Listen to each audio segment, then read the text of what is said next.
and just a few of us who are surrounded by the numbers speak up, it still speaks volumes. Mm-hmm. Yeah. Those meetings are generally very well orchestrated to avoid getting your negative input.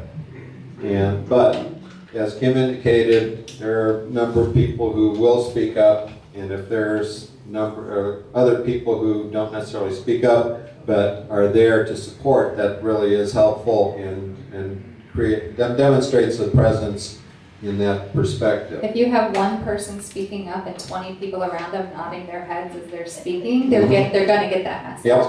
Yep. Okay, we're going to have to cut off the conversation at this point, but Kim will be available after the meeting for any questions, and I want to thank everybody for your kind participation this evening, and thank Kim for a very, very informative presentation.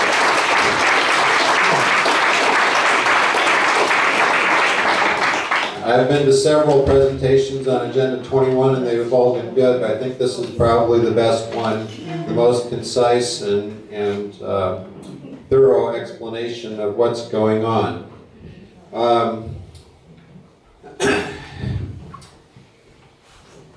Couple of announcements in the back. Dave and Carol Lindros and my wife are back at the table in the back there. If you like what you've heard tonight, you'd like to purchase a membership to our group to support it, it's $25 for an annual membership.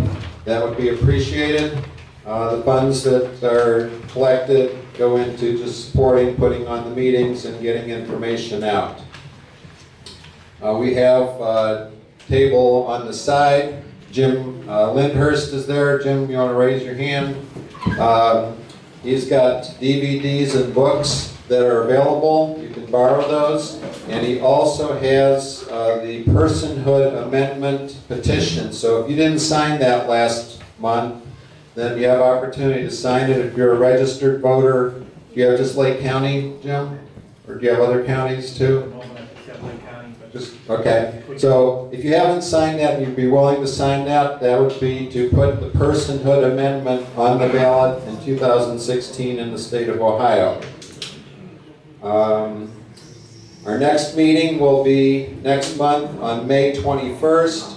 Dave Soleil will be giving a presentation entitled Separation of Church and State, and it's basically a presentation that he heard given by someone you may have heard of.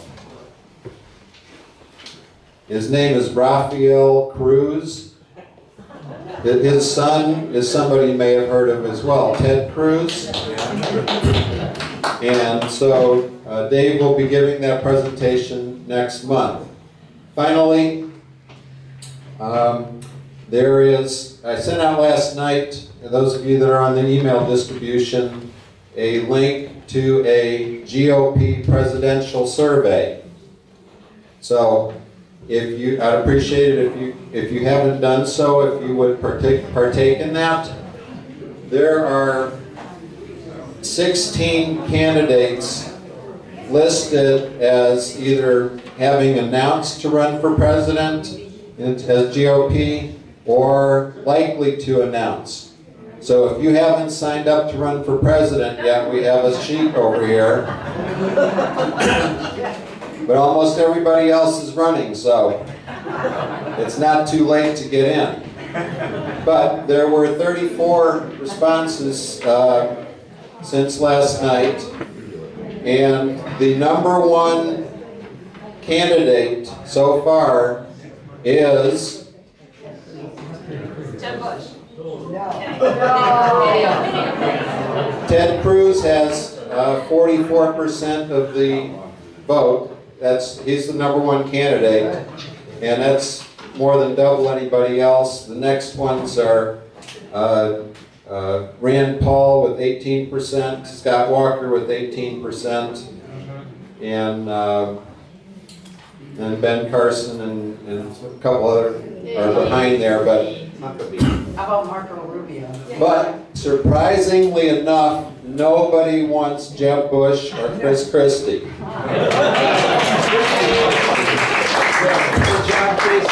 Arjun, yeah, that was a real shocker because he's the favorite son in Ohio, but nobody wanted him. Now, so please participate in the poll. It'd be nice if everybody participated. There's another question in there following that one that says, of all the potential nominees, if these people were nominated, would you be able to support them? So, Jeb Bush, 29 out of 34 people said, if Jeb Bush were the nominee, I wouldn't be able to support him. So, and he was the #1 vote getter in that regard, but he was followed closely by Christie and Kasich and Lindsey Graham. So, and if you have opportunity, participate in the poll. We'll be giving you feedback down the road on that. So, thank you very much for coming out tonight. God bless you, and hope to see you next month.